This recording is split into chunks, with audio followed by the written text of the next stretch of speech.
Thank you very much, Mariel. I'm very happy to be here with many people that I know. And so I decided to talk about a problem in which I had the privilege of working with Claudio Landin. And so I hope it's also interesting for you. It's about an interacting particle system very well known, which is the zero-range process, and there are a special condition. So let me first recall for you which is this interactive particle systems. The zero-range process, for my zero-range process, or for our zero-range process, we fix the set of sites, okay? And now we put on this set of sites m particles. For us, the set of sites is fixed from now on, and this number of particles will go to infinity, okay? So we can think of this n as very large. Okay, good. So the zero-range process is just a Markov process on this state space of configurations of n particles, and the transitions of this Markov chain or Markov process is one particle can jump from a site to another site. Okay, for example, from this I site to this site j, and the rate for this transition depends on the two sites, I and j, and also depends on the number of particles on the site I. Okay, it doesn't depend on the number of particles on j or another site. This is the reason for which this is called the zero-range process. So in our zero-range, this R is just a jump, an irreducible set of jump rates on this set of sites. And and let's call the stationary distribution for these jump rates m. Okay, that will be important in our results. And about this g, of course, g of 0 is equal to 0 because from an empty site you cannot see any particle jumping. So g of 0 is 0. And this is the most important part of the model. Here, alpha is a parameter bigger than 0. And so this gm is a decreasing function, okay? So that when the site, when you have a site with a little number of particles, so we will see that the particles from that site will jump very, very quickly or very often. So this parameter alpha is a parameter which is important for us. And actually, we divide the possible values of alpha in these two cases. Alpha bigger than 1, I will call this case the supercritical case, and alpha equal to 1, which will be the critical case. Alpha bigger than or equal to 1 is the interesting values, because under these values of alpha, we will see that the stationary measure for this Markov process, for this zero range, will concentrate on the configurations where the most part of particles are in just one single site. Okay, so this hypothesis, conditions on alpha, implies a kind of condensing effect. So in order to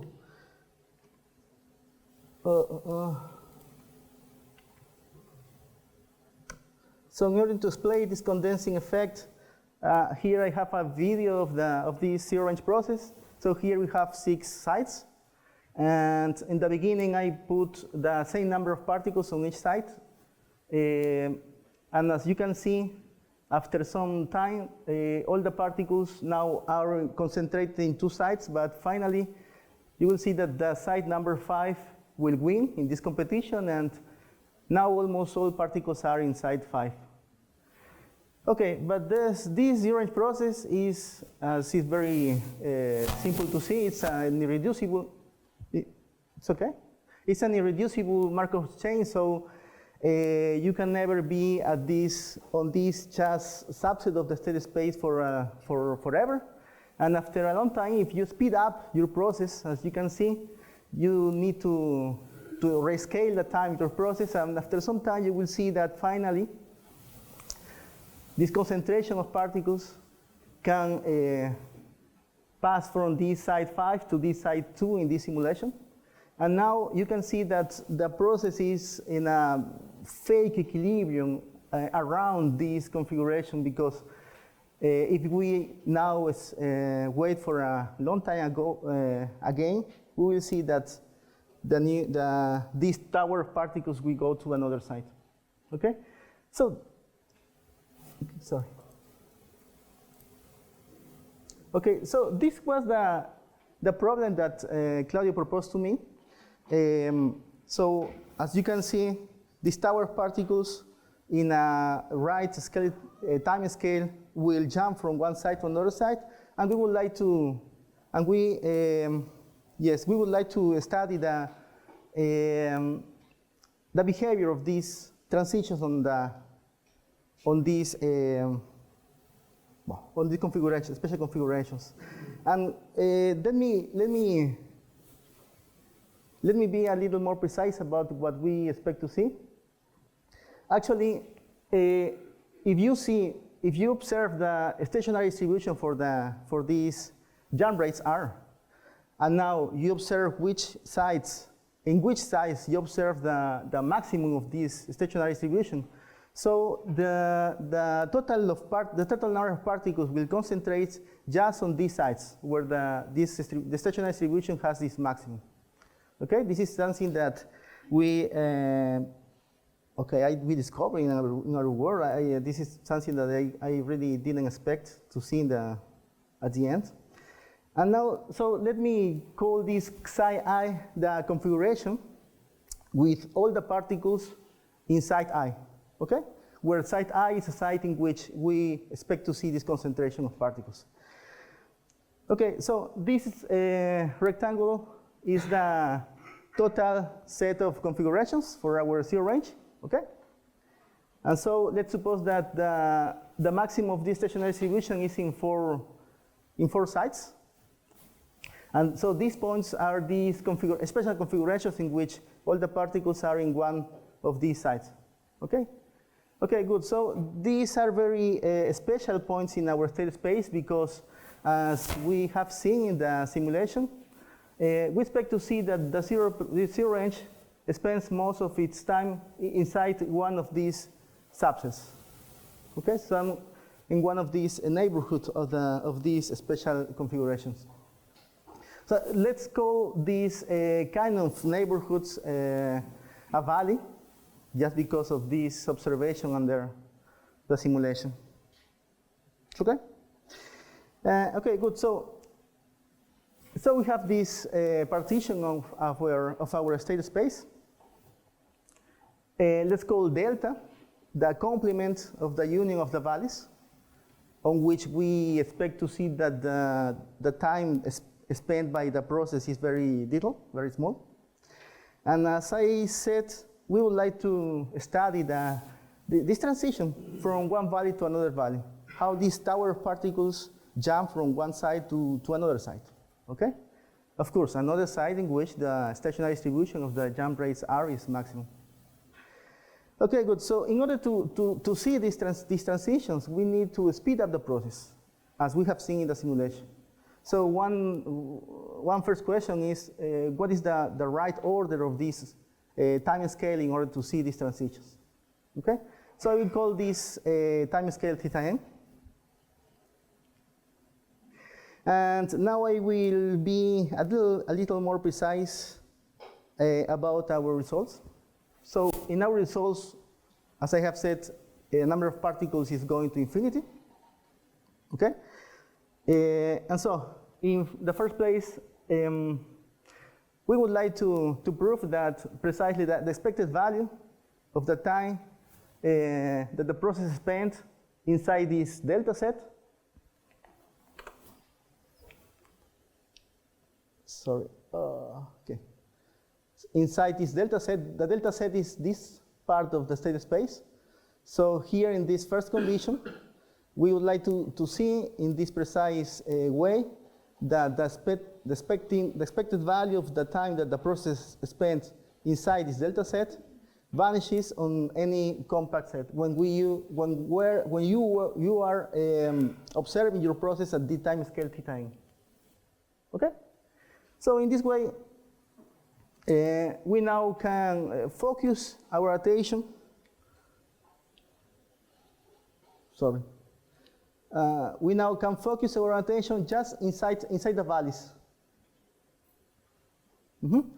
And we take the trace process, the trace of this zero-range process inside these valleys, which means that suppose that zero-range process starts here inside this valley, okay? And each time that the process escapes from this valley, you just stop your clock, okay? You stop your clock and you wait at the first moment that the process returns to the valley. At this moment, you restart your clock, and so in this way, finally, this new process will be Markov, which is very nice. That will be Markov. The state space of this Markov process is just the union of these valleys. And now you can, for this trace process, it can happen that this process can jump from this valley, for example, directly to another valley. So you are creating a new jump, which are jumps from one configuration here in this valley to, for example, this configuration of this valley. Okay, it could happen. But valley is just one point. No, sorry.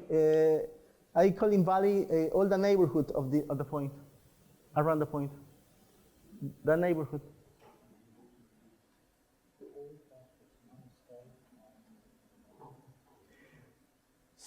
So I'm not being precise about the size of the valley, but of course you need to take if you just take the point, and delta is just a complement, so that will not happen. So for this reason, you need to take a neighborhood, a valley which is not so small, sufficiently large in order to have this condition, in order to observe that you can focus your attention just on these valleys. And now we take the trace on the union of the valleys. It's okay? Of course, when you, okay, good. So now that you are restricted your process just in the union of these valleys, you can take the projection now. The projection telling you in which valley you are.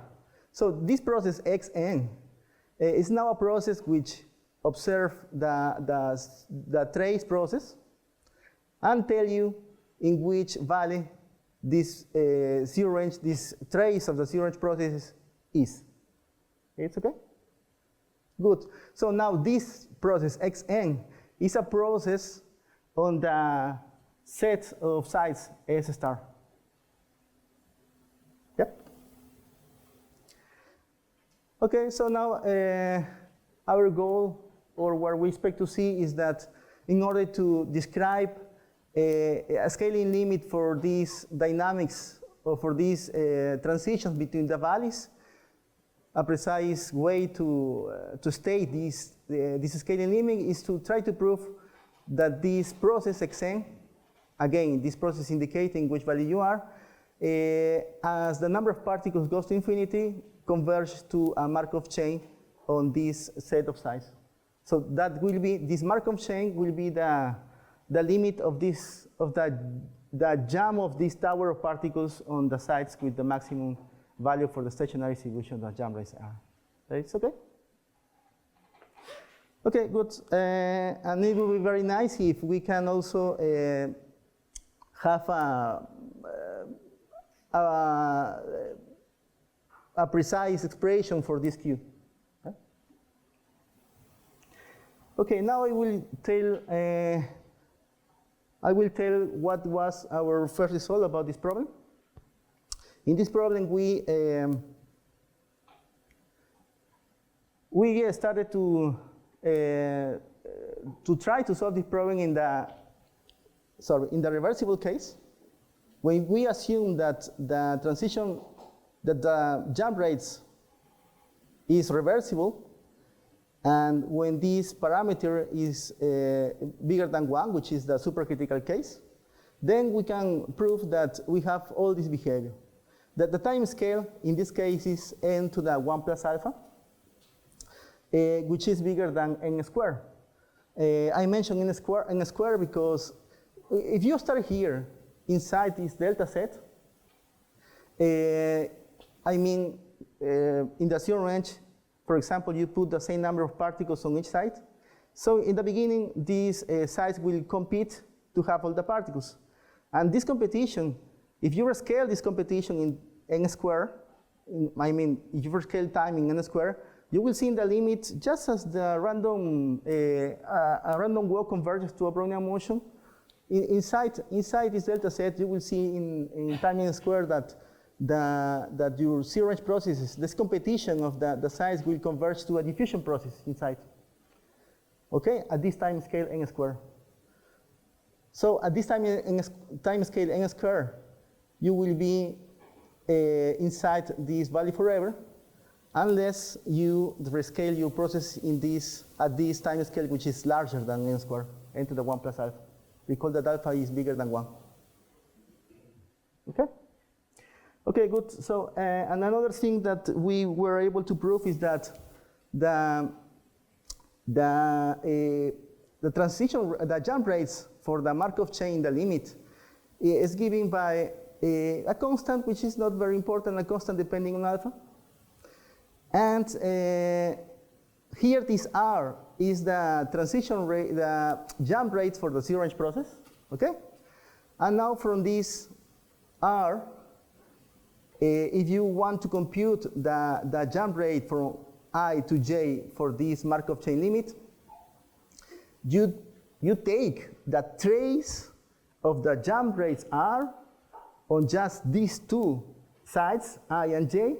I mean, you put just one particle in your zero range at side I, and you expect at the moment that your process hits the side I or the side J. Yes, I mean, you just take the trace of your Markov chain defined by this R on these two sides, okay? And you observe what is the value of this trace on these two sides when you jump from I to J. This is exactly the number in which we obtain as the transition rate or the jump rate for this Markov chain in the limit.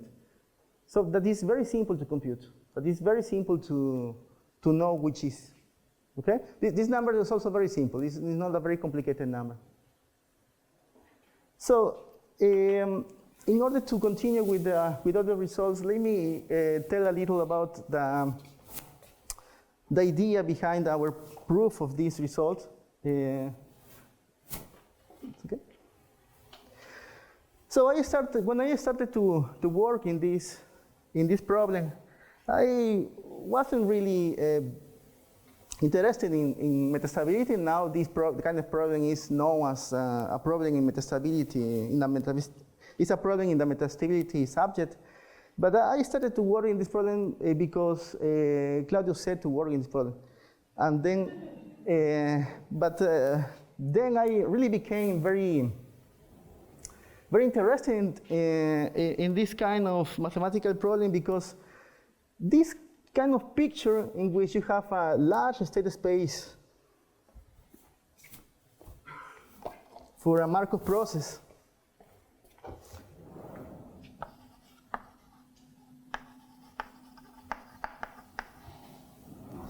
and you observe these kind of valleys on which you see that your Markov process will remain for a very long time and quickly will pass to another valley for this state space. It's not difficult to imagine another models in which that could happen. And then maybe you are interested in studying what happens with the projection of this Markov process on this, once you have your partition, to study the projection of this Markov processing on this smaller subset. I mean, you take the quotient of the Markov process. Yes? So this quotient is, as you know, is not Markov, at least in very trivial cases, it's not Markov. And now the problem is, how can we, under which conditions, in these general settings of a Markov problem, of a Markov process problem, we can assure that in the limit, asymptotically, you will recover from this non-Markov process the Markov property. Okay? Okay, so the first idea that I had was, okay, we would like to prove a convergence. So there is a very general technique to prove a convergence, which is you first prove tightness for this process. And once you have this pre-compactness, then you need to characterize the limit. I mean, you need to prove uniqueness for any limit point. Can I? How can I erase that? ¿Sí? ¿Con esto? ¿Eh?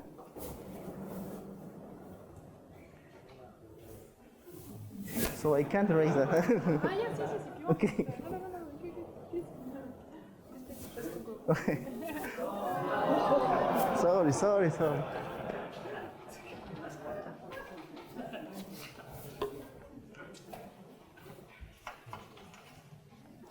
So this can mountain. It's a T2? I don't know. T1? Okay, that's bad.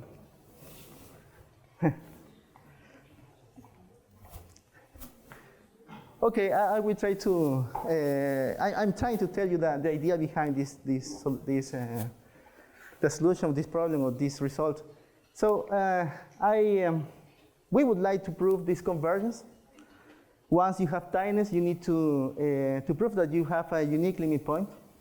So you need a characterization of the limit point. And you would like to prove that your limit point is a Markov chain.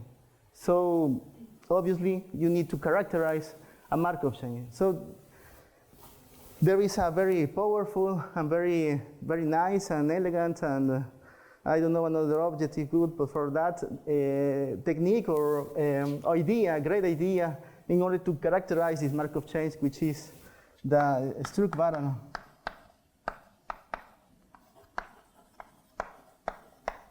Martingale problem. Oop. How is this?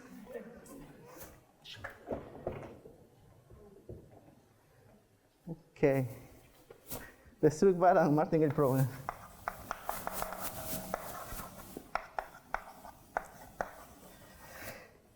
Okay, the first time I got a quantity that I knew about this Martingale problem was when I did my PhD with Calvin Dean, so I had to learn about hydrodynamic limit.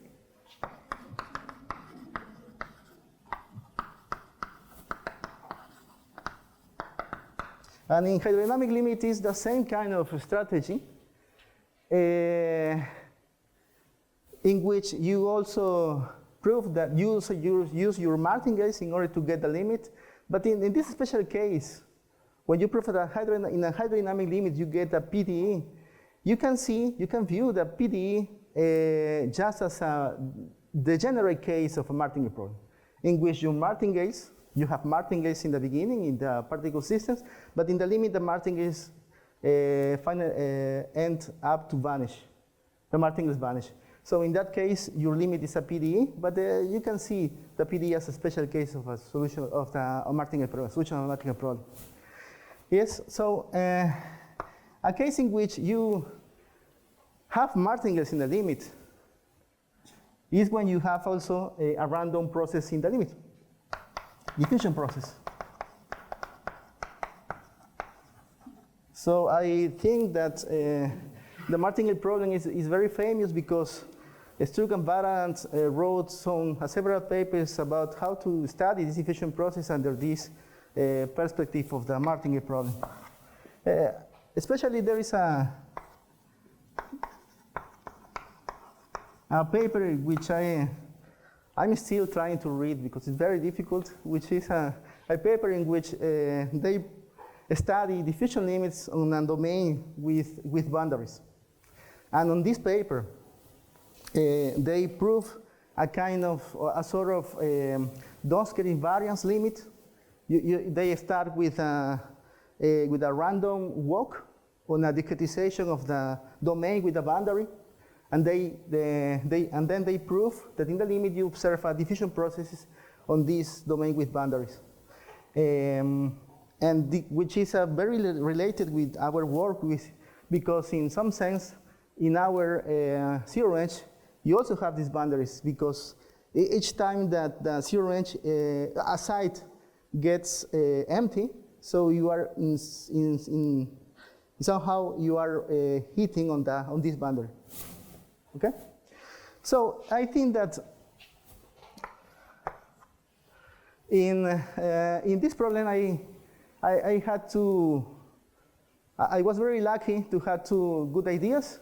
The first one was to try to use the same martingale problem now for this zero range process, and especially for these kind of problems, which is now known as the metastability kind of problems. So the first good idea that I had was to use martingale problem for metastability, and the second good idea was to tell this idea to Claudio, because thanks to that I really had the privilege to write several papers over this idea with Professor Claudio Landi. I'm very grateful for that. Thank you very much, Professor Carlos. Good. Now, I have how many time? How much? 10 minutes. 10 minutes. Okay. I will try very quickly to tell you how exactly or how precisely we use this martingale problem in order to solve this kind of problems. Suppose that you have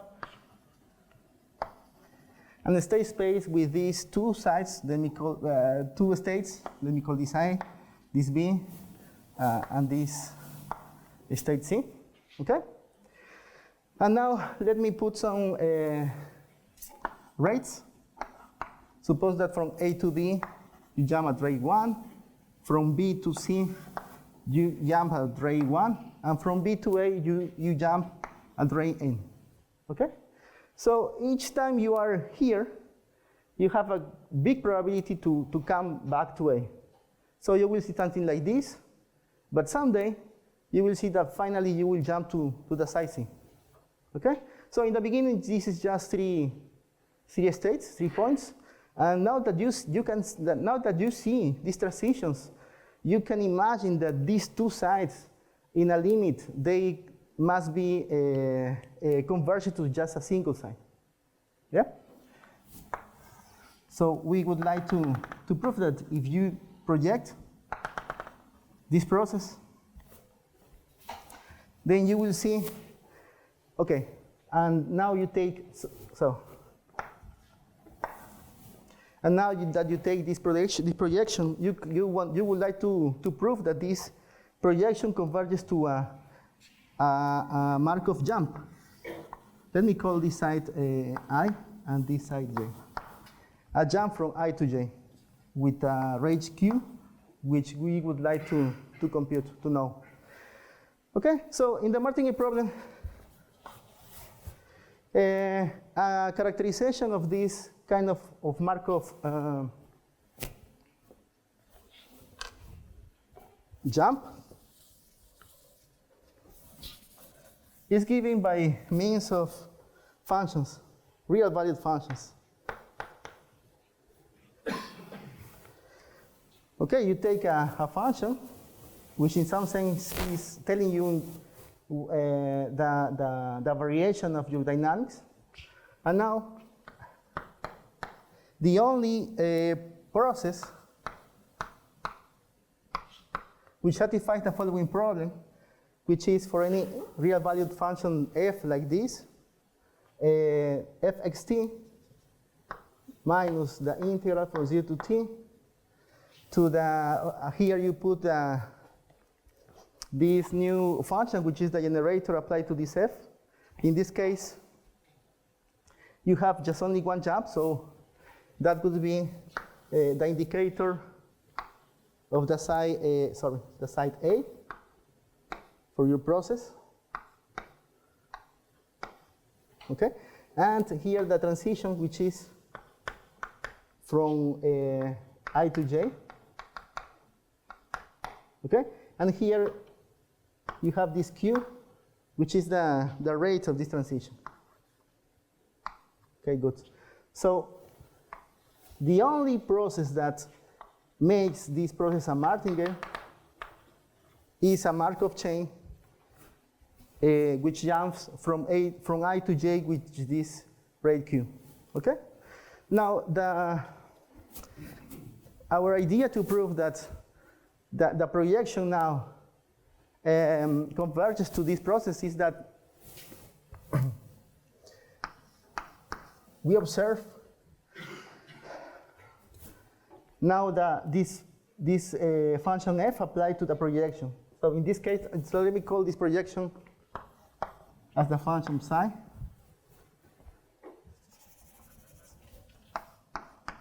So this xn now is the projection. Okay, and this the process which is the projection, and now you can write this process as the projection applied to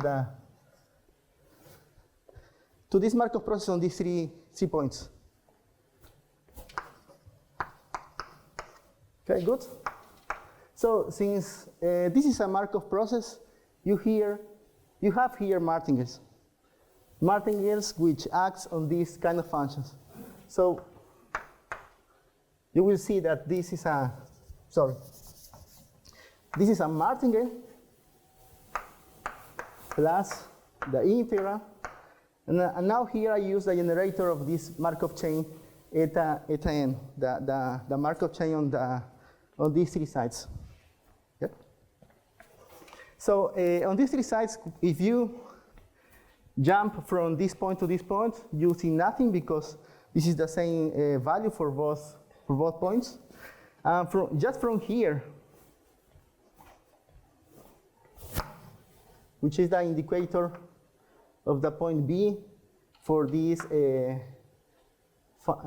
process eta. Just as this point is that you will see a possible transition,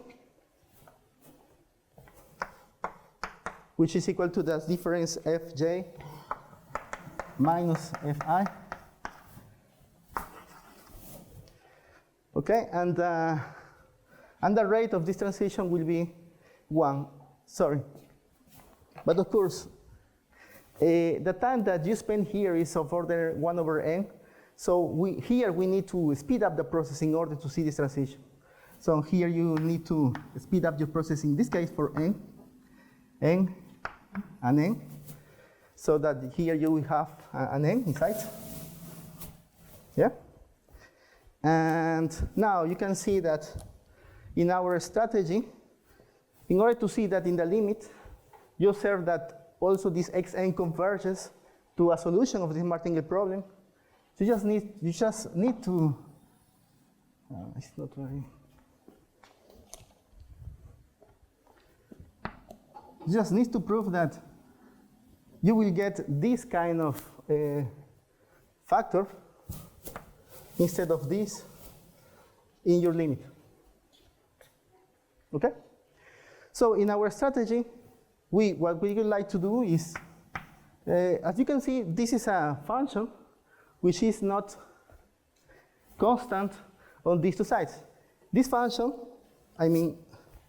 this function here equals 0 here and equals n here, you see?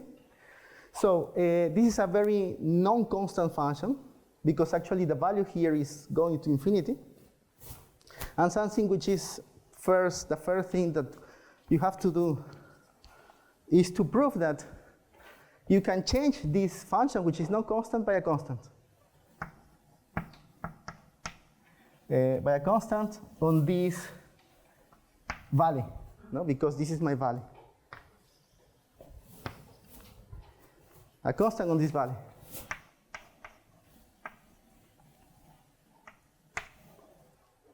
This is the first thing to do, which is a kind of ergodic result here, because here we are integrating in time. So we would like to change mean time, but the expectation of this process under some kind of stationary measure, fake stationary measure, which you could use, for example, quasi-stationary measure or something like that, or maybe, okay, that depends on the problem. And once you have changed here these two values for a constant, which depends on n, now you need to prove a convergence of this Qn by a constant Q, which will be finally the rate of this jump. So this is exactly our approach in order to prove these kind of results. And these exactly are the two steps which are very difficult, model by model. So at that time, we were able to perform all these strategy, these two steps, under the reversible condition, because under the reversible condition, it's not difficult to prove this step, because you have some very nice expressions for this Qn, and we were, for that reason, able to prove the convergence at the end for this Q. Okay? Then, under this context of reversibility, Landin, Marcondes, and Seo, he proved that he also had the same result, but for the critical case. The critical case is a little more complicated, because in that case, the values are larger. And so in that case, it's a little difficult to get this step. Okay? And also for this step, I don't know another way to perform this step under this general case, or even in this critical case, if you don't assume reversibility. And something nice in order that I would like to say about this result is that the new time scale, theta n is n squared log n, which again is larger than n squared, which is precisely what we expect to see. And the rates are the same as before, okay, as simple as before. Then for the non-reversible case, this is a result of Landin from 2014, and he took that totally asymmetric case, which is you take a circle, and you can only jump to the right on this circle, okay? This is the non-reversible case that Claudio considered, and in that case, he was able to prove our results, that result for alpha bigger than 3, okay? In this paper, the new idea is that even if you don't have reversibility, you can use capacities and a variational problem, which is very complicated, because now the variational problem for the capacity is a kind of min-max problem. So I really I thought that Claudio couldn't be able to do it, but he did it because he is very good, he's very strong, and so he did it. And very remarkable result is this one for Insuxio, because he finally proved in the non-reversible case, in the general case, for alpha bigger than 2, that you have that result, okay? This is a very remarkable proof in which Insuxio, he used this variational problem for the capacity that Claudio realized in that moment. And it's a very remarkable estimate of these capacities, and he finally got the result. So these are the results for the non-reversible case, and the problem is still open for the non-reversible case and reversible case, and now the problem is still open for the general case, for the supercritical and for the critical, because the problem is even harder in that context.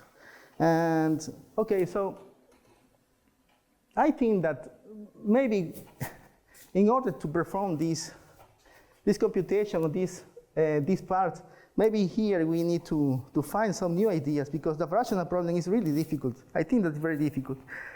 And this part for the critical case is also very difficult, because in that case, as I said, the values are very large. So for that reason, the problem is very difficult. The problem is open now. And another thing that I would like to tell you about this zero-range process is what happens when you escape from one value to another value.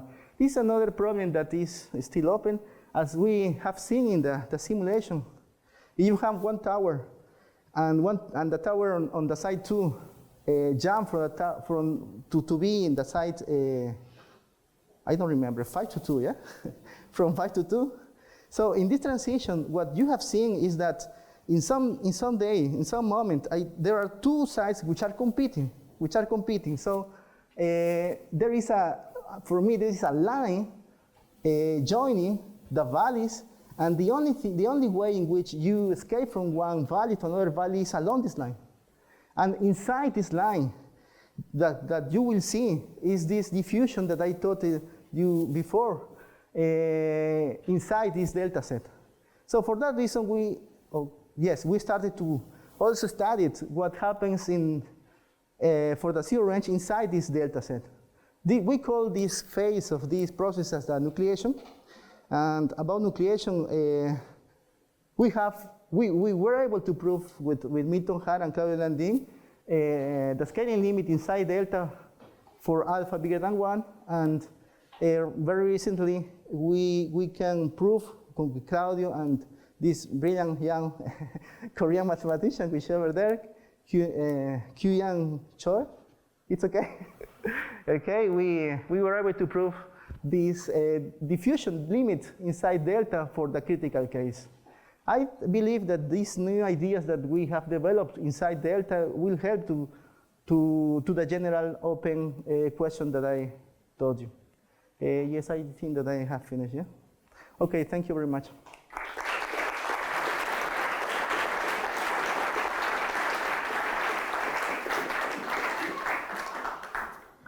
Thank you, Joel. Is there any question? Yes.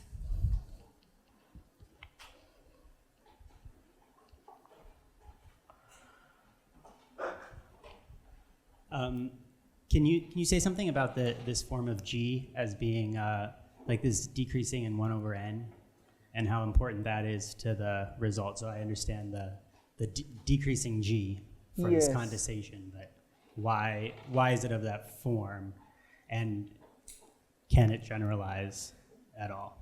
Yes, it's not enough to be decreasing and converging to 1. It is necessary that the G has this form, and you can see that it's necessary to this form when you compute when you compute the stationary distribution, and you try to prove that the stationary distribution of the delta set is going to 0. Just improve that, you will see that the form G is a certain form G is very necessary. So, and this is one example. Yes. Thank you.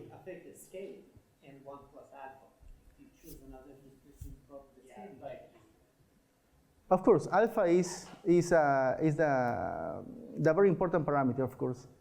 But yeah, okay.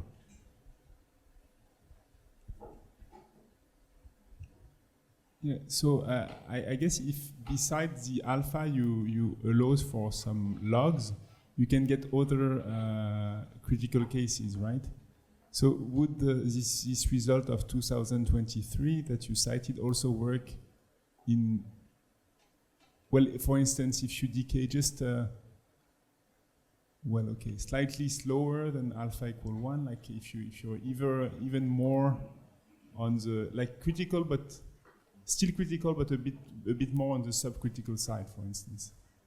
Okay. Sorry, I don't know that result.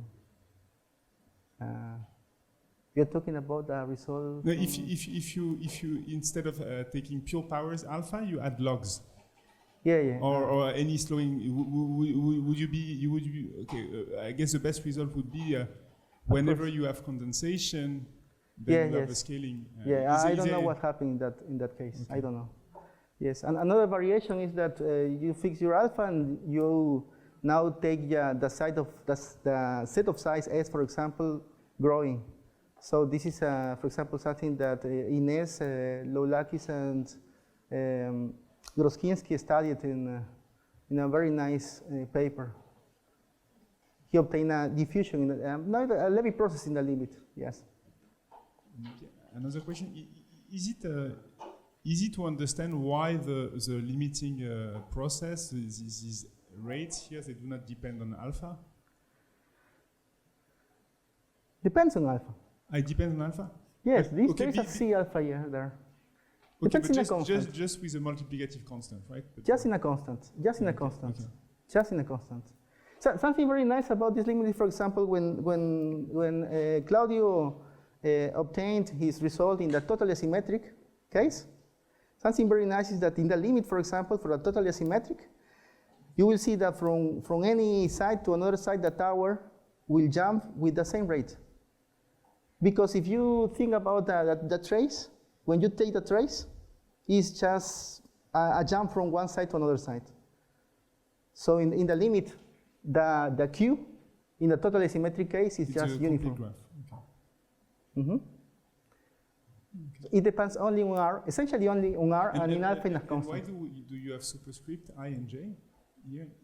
Yeah, this is the trace of R. Okay. Just on the two sides I and J. Which is a very simple form. In the reversible case, and in the non-reversible case here, Claudio and Insuk proved that this convergence to this trace process by using capacities. Yes, but I believe that maybe there is another way, because it's so simple, the form of the limit, that I think that it would be very nice to find another way to prove this, how this limit appears. Thank you. Yeah, thank you. Any other questions? No? Okay, so let's thank Johel again. Thank you very much.